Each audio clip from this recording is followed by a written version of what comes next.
सभोवती फुलली शाली हा बागेचा कोण माळी माई या बागेचा कोण माळी बागेसोबती फुलली शाली हा बागेचा कोण माळी। नमस्कार, माझ्या हॅपी हाऊसमध्ये आपल्या सर्वांचे पुन्हा एकदा मनापासून स्वागत। आपल्यासोबत आहेत आपले किशोर दादा, किशोर ठाकूर, आणि आपण मागील वेळेस त्यांच्यासोबत आपण जो व्हिडिओ बनवलेला होता तो त्यांनी एकदम अखंड अशी भातशेती लावलेली होती, आपण पाहिलं असेलच। आणि आता आपण पुन्हा आलेलो आहोत।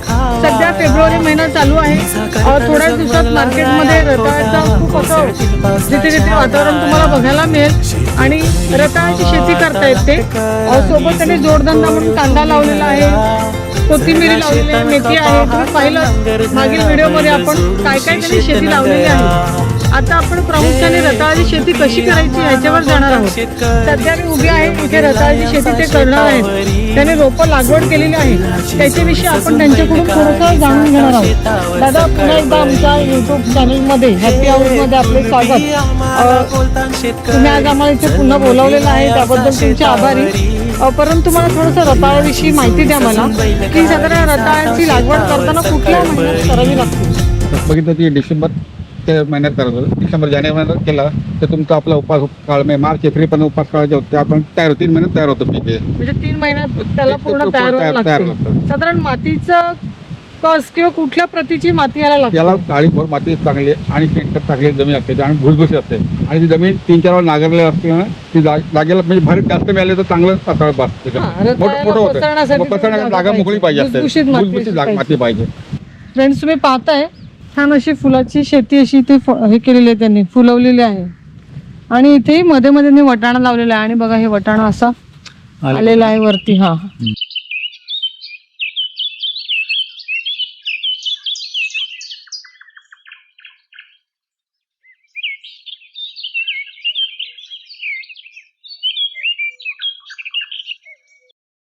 ह्या संपूर्ण शेतामध्ये दादांनी रताळी लावलेली आहेत। रताळ्याला साधारण 2 ते 2-1 महिने जातात, आणि उपास काळात होतो गुरुड फ्रायडेपर्यंत तयार होतो। हां, तर आपण जवळजवळ 15 ते 20 दिवसानंतर आपण इथे परत शेतावर येणार आहोत। त्यावेळेस कुठल्या प्रकारे इतर भाज्या ज्या बघितल्या आपण, त्यांची लागवड झाल्यानंतर किती दिवसानंतर ते वरती येतं किंवा किती दिवसानंतर ते फळतं होतं, त्यांच्या खत पाण्याविषयी, मातीचा जे काही जो प्रत आहे त्याच्याविषयी आपण त्या वेळेसच डिस्कस करणार आहोत, आणि त्यावेळेस आपण पुन्हा भेटणार आहोत। आता ओला कांदा म्हणजे जो सफेद कांदा आपण म्हणतो त्याची लागवड केलेली आहे, आणि तुम्ही बघता ह्या कांद्यावरती ना ग्रीन पीस म्हणजेच हिरवा वटाणा त्याची लागवड केलेली आहे। फ्रेंड्स, मी तुम्हाला 15 दिवसानंतर घेऊन येणार आहे, त्यावेळेस दादांचं असं म्हणणं आहे की आजच्याही खूप पलीकडे जाऊन खूप छान अशी हिरवळ आपल्याला पाहायला मिळणार आहे, वटाण्यालाही चांगले फूल धरलेलं असेल। आणि इथे बांधावर तुम्ही पाहताय त्यांनी ना वाल लावलेला आहे, पूर्ण शेताच्या कडेला इथे सगळीकडे त्यांनी वाल लावलेली आहे, डांगर आहेत, दुधी आहेत। सध्या फक्त फूल धरलेलं आहे, आपण 15 दिवसानंतर तुम्हाला पाहायला मिळेल किती असं बहरलेलं असेल ते। इथे त्याने आता ना पूर्ण गवार लावलेले आहे, आताशी रोपांची लागवड झालेली आहे, एक 15-20 दिवसानंतर चांगलं असं वरती आलेलं असेल रोप। ते कांद्याची लागवड केलेली आहे, आणि ते बियाण्यासाठी त्यांनी ठेवलेलं आहे। खाली सफेद कांदे असतीलच, परंतु हे जे गोंडे ठेवलेले आहेत म्हणजे ह्याचं हे बियाणं ते तयार करणार आहेत, आणि त्यांच्या म्हणण्याप्रमाणे असं की कांद्यापेक्षा बियाण्याला जास्त भाव आहे। सो तुम्ही पाहता आता किती छान असे गोंडे तयार झालेले आहेत।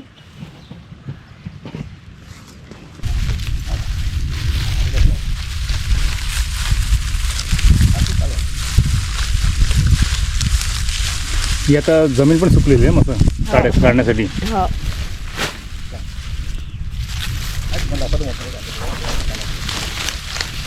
कांदा एक पण तुटला नाही, एवढं फायदा लागवड केल्यानंतर कांदा फार तुटला असता, जमिनीमध्ये लागवड केल्यानंतर हा बी वरच्यावर पडलेला आहे, बी वरच्यावर पडलेला, त्याच्यामुळे कांदा आपला वरती आला। आता जमीन पण सुकलेली आहे, त्यामुळे व्यवस्थित काढता येतो। ताई बघा किती एकदम इझिली ती काढते, फक्त एवढंच थोडंसं तर उन्हामध्ये मेहनत आहे ही।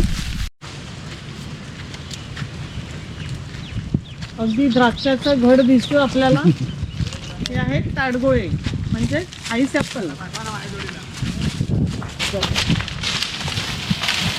आणि तुम्ही पाहताय दादांनी तो ताडगोळ्याचा घड कसा उतरवला, अगदी त्यांच्या ते हाताखालचं मळ झालेलं आहे. आपल्याला ते असं बघायला गेलं की बापरे, लांब बघितलं तरी भीती वाटते. बघूया आता ताडगोळे कसे साफ करतात. तुम्हाला माहिती असेल आता गरमीचा हंगाम, उन्हाळा चालू झालेला आहे आणि ताडगोळ्याचे भरपूर असे बेनिफिट्स आहेत.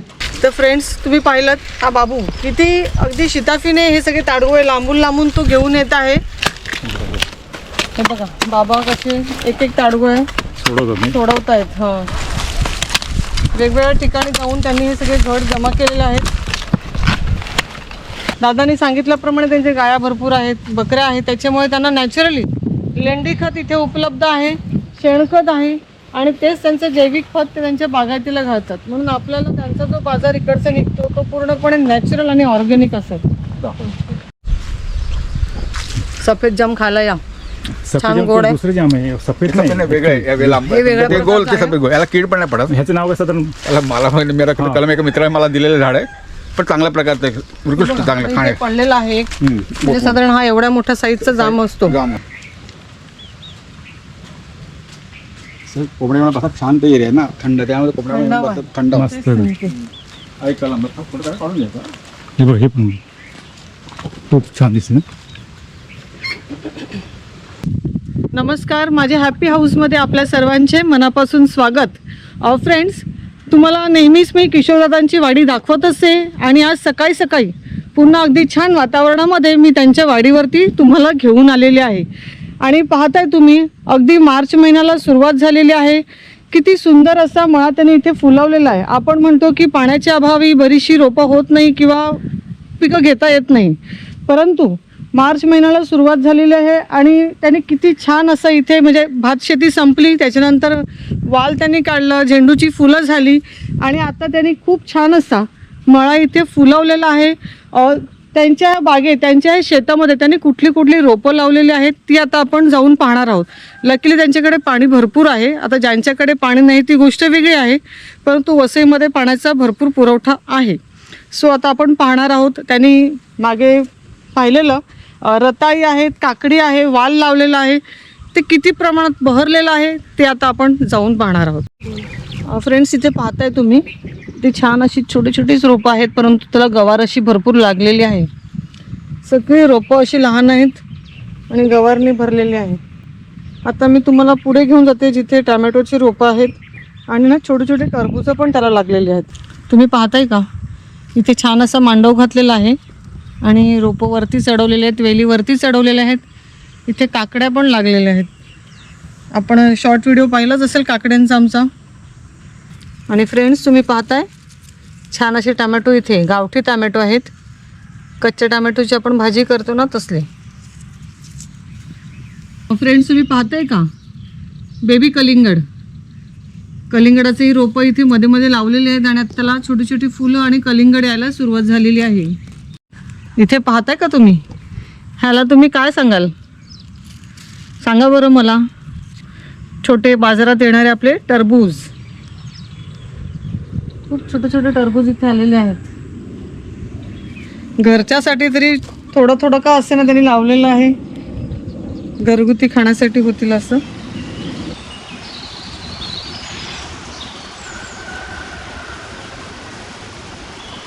शेताच्या कांड्यावरती बघा दादांनी दुधी लावलेले आहेत. तुम्ही पाहताय का, अगदी बारीक असे कोवळे छान असे दुधी इथे आलेले आहेत आणि सोबत इथे डांगर पण आहे.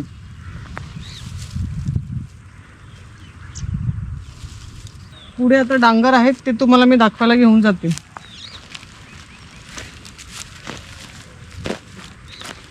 भटकंती करायची आवड असली ना की सर्व असं काय काय वेगवेगळं नवनवीन बघायला मिळतंय. अरीच्या इथे तुला बहुतेक डांगर पाहायला नाही. हे बघ, वाव, हे बघ.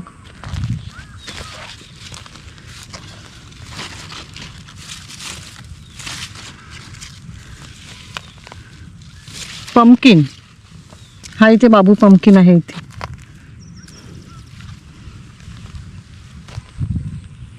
हे बघ डांगराचं फुल बघितलं.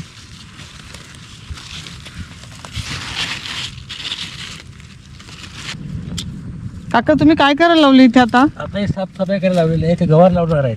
अच्छा, मग आता आपले सगळे कांदे काढून झाले. हा, काते काढून झालेले. ओके, आता काय गवार? आता गवार लावणार आहे. गवार कधी लावायची आता? आता एक 4 दिवसांनी लावणार आहे. आणि आपले हे कांद्याची बी का बियासाठी बोंड ठेवली आहेत ना. हा वालाचा खुडा कसं काय वाल पापडी का मिक्स का. लाल पापडी मिक्स हे बघ रिचा वाल आहेत. वाल आहेत. फ्रेंड्स तुम्ही पाहताय का. आणि किशोर दादांनी आपल्याला सांगितलं होतं की इथे ठेवल्यानंतर कांद्याची साईज अजून हा रस पूर्ण शोषून कांद्याची साईज मोठी होणार आहे आणि अजून एक आठवडा ते 15 दिवसानंतर आपल्याला ते कांद्याच्या माळी बनवून दाखवणार आहेत. फ्रेंड्स आपला जवळजवळ 1-1.5 वर्ष अगोदरचा व्हिडिओ आपण बनवलेला आहे कांद्याचा. कांद्याची रोप कशी करतात, कांद्याची लागवड, पाणी कसं द्यायचं आणि तसंच सेम व्हिडिओ हा थोडक्यात आपण बनवलेला आहे. लवकरच आम्ही तुमच्यासाठी तो व्हिडिओ घेऊन येणार आहोत. आणि आता हा पाहताय तुम्ही 10 ते 12 दिवसा अगोदर कांदा काढून इथे सुकट टाकलेला आहे आणि अजून 10 ते 12 दिवस ते ठेवणार आहे. त्याच्यानंतर माई बनवायला घेणार आहेत. बरोबर काका. बरोबर.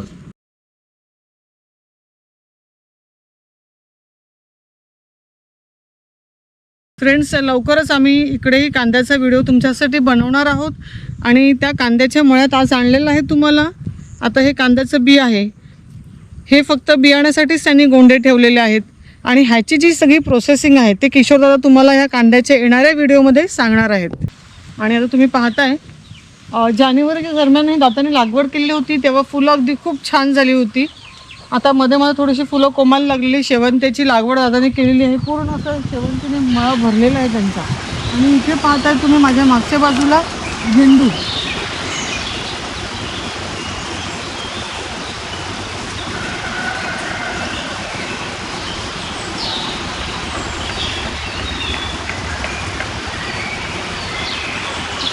इथे हिरवी मिरची त्यांनी लावलेली आहे. मध्ये मध्ये बघताय तुम्ही. आणि फ्रेंड्स आता आम्ही लवकरच तुमच्यासाठी रताळ्याची ही वाडी लागवड करण्यापासून ते काढेपर्यंत त्याची प्रोसेसिंग दाखवणार आहोत स्टेप बाय स्टेप. तोही व्हिडिओ आम्ही घेतलेला आहे आणि लवकरच आपण रताळी काढण्यासाठी येणार आहोत. 2 रताळ्याची तुम्ही पानामध्ये डिफरंट बघताय का. ही आपली जी नॉर्मल रताळी आपल्याकडे असतात ना बारीक रताळी तीही आणि बीटरूटसारखी जी मोठ्या साईजची रताळी असतात तीही. हा ह्या 2 पानामधला फरक आहे. ते आपण काढतो ना काढताना लावणार. जेव्हा आपण रताळ्याची काढणी करणार आहोत, रताळी काढणार आहोत तेव्हा तुम्हाला मी नक्कीच दाखवणार आहे.